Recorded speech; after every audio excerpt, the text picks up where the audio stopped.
What's up, YouTube? Welcome back to another episode of Road Talk. Today on Road Talk, we will be doing a chapter review of One Piece 1024, guys. We have come in a long way, and we still are going a long way with how Oda works. But right now, this chapter was a great chapter. Right now, I could tell you it was a 10 out of 10. I loved the chapter, all it had to offer up, all the details, all the information, some funny stuff that went on. But here at Road Talk, we do many other things other than One Piece. We do talk about anime, other animes. We will be talking about sports, and we do also dabble in between Twitch. So if that interests you, make sure you please subscribe to the channel and always stay informed, so you always will be informed about Road Talk. Without that being said, let's get into chapter 1024 of One Piece. Let's go!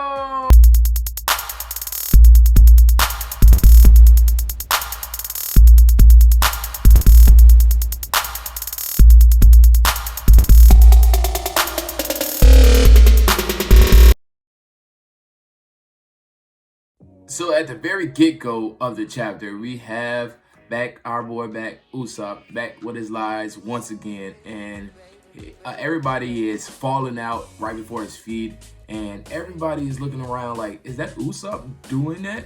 And Usopp is telling these lies like, yes, I defeated all the Tony Ropos. It was all thanks to me. And what this really reminded me of is just the old classic One Piece, right before the 2-year skip, and how it was a big adventure, and you can really feel the details about each and every character and how they were just. Usopp was always lying, Zoro's always doing his thing, Sanji's always doing his thing, and it reminded me of that when we had this one small little panel. And especially since I have went back on Netflix and started watching some of the old episodes of One Piece, and it really made me feel that old voyage feeling once again back in One Piece. So it was great to see Usopp back with his lies, telling everybody that he is defeating such and such. Everybody's falling out before him, and long and behold, the reason why everybody's falling out is because Big Mom is up on the floor ahead of him or above him, and she is using her hockey, and it's making everybody's fall out. And we have seen that before, even when Big Mom yelled, and she yells, she can knock people out. So now she's actually fighting between Kid and Law. So I'm pretty sure that hockey is super up there right now. So that's why everybody falling out. But here's the thing too, Usopp is not falling out, and Usopp is the weakest bunch out of probably anybody really on the Straw Hat Pirate crew, and it shows that Usopp is tough enough to survive Big Mom's hockey. So that is a good feat for Usopp. Usopp is he's not weak, but he is weak at the same time. But Usopp is still a true player for us with the Straw Hat crew. Keep going on, Usopp. Keep it up with your lies, dog. And another thing too, Usopp lies usually come true. So I don't know how far this will go. Maybe Usopp will get one day be the fourth person with Supreme King's hockey. Who knows? Who knows if it will be true? But let's get into the next panel. The next couple of pages, we have just the rest of the Straw Hat. We have Jinbei, we have Nami, we have Frankie talking amongst themselves about what is actually going on. They want to get a status about what everything is going on right now in between the war. Nami wants to know how Luffy is doing right now, and where is Luffy, where is Momonosuke, because Luffy was around Momonosuke, and Momonosuke was giving an update about Luffy. So she wants to know the status about where they at. It says Shinobu is the last one that was around him. She can't get in contact with him. So Frankie says, if we don't hear no news whatsoever right now, then that's good news. Because if Kaido crew killed off Luffy, they would announce it to the whole Onishima Island. So I'm thinking that's what Frankie is trying to say. And it really does make sense. If you don't have no news right now, that's good news. Because you know Luffy out there getting geared up, eating his food, and you know he's about to come back stronger and better than ever, like he does before in many arcs. So that's great that they understand that their role, and they're gonna keep moving forward. And we also do have We also do have Brooke talking amongst Jinbei, telling Jinbei he need to get out of there. Out of there! Get the hell out of there! Get out of there real fast because the building is basically set on fire and Jinbei is at the top and he has to go down to below to get away from the fire. So he might as well make a big break right now before it gets too dangerous for him. And something feels like Jinbei is gonna get stuck. I don't know why, but I feel like Jinbei is gonna get stuck. Maybe who's gonna come back and stop him, and they're gonna have another little fight that talks among themselves, and then it's gonna be a big little thing about it. But hopefully it's not. Hopefully we can just push past this, and then everybody can go either support Sanji and Zoro, or go support Kid and Law, or go up and watch that big battle that's about to go on between Luffy and Kaido. So I'm hoping for one of those two things. One of those three things, I'm sorry. And then we get into the juice, the meat and potatoes of the chapter right here between Kaido and Yamato. And a lot of things be going on by Yamato outside of the chapters, because her BB card came out. So that's a whole nother thing. But right now, this stuff was super juicy between them two, because they first started this chapter out duking it out like they do best, being a Yonko and a Yonko son, and they were going at it.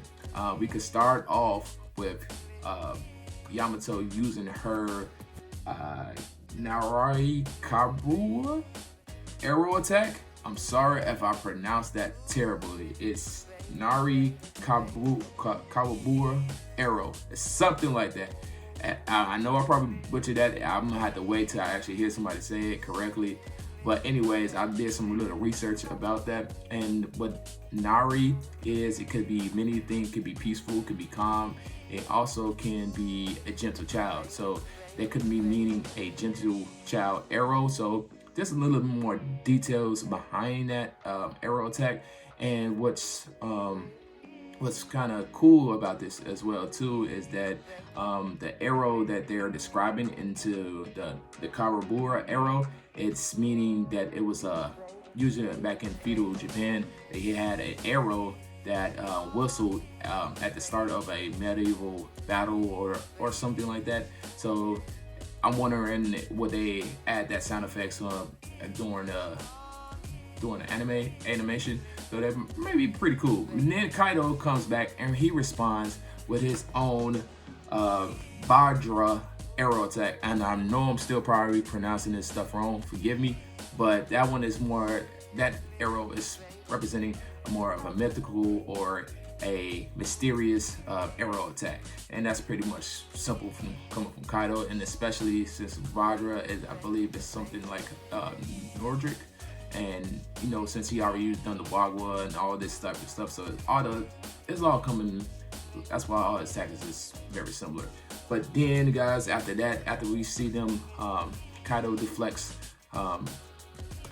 Yamato's attack, and then Kaido hits Yamato with his attack, and then Yamato like, "Hey, you really trying to kill your son? You really trying to kill your son right here, right now?" And he is basically saying like, "Yeah, you gotta know what you getting into. You stepped up into this war and you called yourself Odin. So you got to be ready for what comes next with that."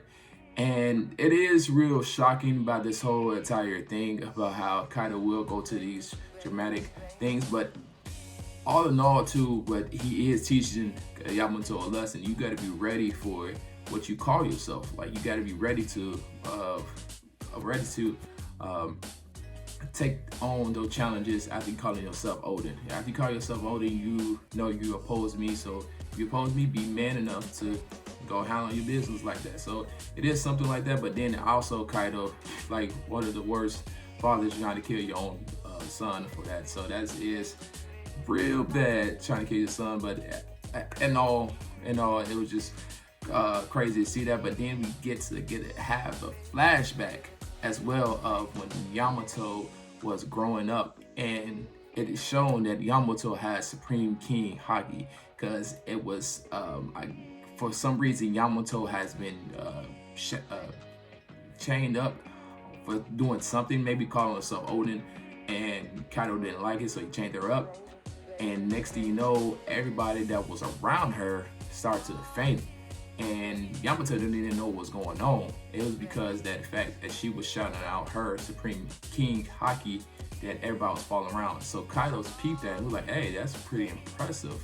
But since you calling yourself Odin, you probably should just still die though. If you didn't call yourself Odin, I could use you on my army, you could be part of my squad and everything this. But since you call yourself Odin, you gotta have to die. And that's kind of cold coming from Yamato's father. So that's kind of ruthless Kaido wants to get with that. Then also Kaido just doesn't stop there. He throws Yamato into a cave with 3 samurais surrounded by her. And it didn't make sense that Yamato was saying, you're gonna put me in this cage with all these people that you was battling with, and they don't like me because you killed their basically the king and everything. And he was like, you either gonna stop calling yourself Odin and then I'm gonna take you out of here, or you're gonna have to manage to survive with these samurais in here. And then he walks away. Before he walks away though too, he also tells the samurai that he wants the samurai to be part of his army, just like Kaido does, just like when he did with Kid, Luffy. He beat him up and then threw him in a cage, and then has to have try to mess up them so they would just choose to be on his side. And that is very foretelling about how Kaido does his army thing. Maybe he did that with King and Queen and everybody too as well. But nevertheless, when that happened, the samurai got together, and when the samurai got together, they had swords inside the cave, and they looked like they were going to attack Yamato, but they did what I initially thought they was going to do. Kaido left them some food to fight it out amongst themselves. Whoever was going to be the victor could eat all the food. And nevertheless, they did not choose that. They chose to give Yamato, the kid, some food. And this one, the story gets real juicy and good, because that boy Zoro, it has to be Zoro's dad that's in there. It looks just like Zoro, and it also has the same type of feel as Zoro did when we first met Zoro, about starving himself to feed it to a child. So it has to be Zoro's dad. I don't know how Oda is doing this, but I can't wait for the full details about this. And Zoro's dad, nevertheless, and he gives Yamato the food that he needs to survive at least 10 more days. And during those 10 more days, Yamato shows the 3 samurais that was in the cage of the logbook of Odin. And they was like, you got this book of Odin? And then they learned more history about what Odin was prophesizing in the 20 years after he was going to die. And they said they was not going to be able to survive 20 years into the future. So what they did was they bet it all on Yamato. They made sure that she was going to be able to survive during the 20 years and help the new people that was coming in 20 years to help on a big fight in this war. And that's exactly what they did. And then at the end, we see them grab their swords and they break through on a boulder, the wall of the cave that it was in. And once they did that, you could see a big symbol on Zoro's father's back. That's what I'm calling right now, Zoro's father's back. And also at the same time, it looked just like Zoro. Like just when Zoro has his pose just like that, it looked very similar. And then previously, we heard about last chapter how Yamato was saying that they fight the same similar styles, like very similar ways, and it was very shown right there. I'm just hoping Odin does go more back on this flashback so we can actually see more of Zoro's father at work. So it would be real cool to see that. And then we flash back into the future after that, and we see that Yamato is telling Kaido like she has too many people that had her back and too many people that was pushing her forward so she can get here right now to face him on in 20 years later. And then Kaido and her use both of Thunder Wakwa, and the chapter ends. My one question about this whole chapter 1024 is the relationship between Kaido and Yamato. Kaido and Yamato seems like they're already not on the same side with each other, but Kaido at the same time seems like he He's trying to give Yamato some tough love, trying to make him stronger, some type of weird way. Very similar to like Garp did with Luffy. Like Garp used to drop Luffy off into this big forest by himself and told him, "I'll see you later," basically, and then leaves off and to make him stronger. I'm just curious: is this Kaido's way of the same training as Luffy went through with Garp? And also Kaido is a mystery. He really is, because not only that, he also knows so much about like Wano. He knows so much about Joy Boy. So where's all this coming from? Did Brock B. Zebek give him this information? Did he already go to a certain place and already learn so much about the end game and the One Piece and all this? I think if we get more of a flashback of Kaido, we can get more content about that. And especially since Kaido is a Yonko, it would actually flush out a lot more things about even my Big Mom property too. And I'm just hoping Oda can give us more of a flashback with Kaido, because I believe it's so much more detail that Kaido has yet to be revealed that he knows about the whole One Piece, Joy Boy, probably even Nika. And he probably knows a lot about this. And then also, he probably even knows about King's Race and about what actually happened with King's Race, since King was on top of the Grand Line, or the Red Line, and him and Kaido had to have a conversation between themselves, and he has to know a little bit more about that. So it just, I think also, and that's what I kind of feel like. I think that's why Kaido is trying to help Yamato in some type of way, because he probably knows that mythical fruit, or that also the prophecy of the 20 years later. Maybe he knows something about this, and that's why he had that fruit so close to him, and now he noticed that Yamato ate the fruit. Now maybe he wants Yamato to be stronger to handle the challenges that will come after this war. So guys, that was the end of my chapter review. I hope you guys did enjoy it. If you did, please make sure you leave a like, and also comment down if you want me to talk about many other things as well too. Anything that you want, just comment down below, and I'll see you on the next time. Peace.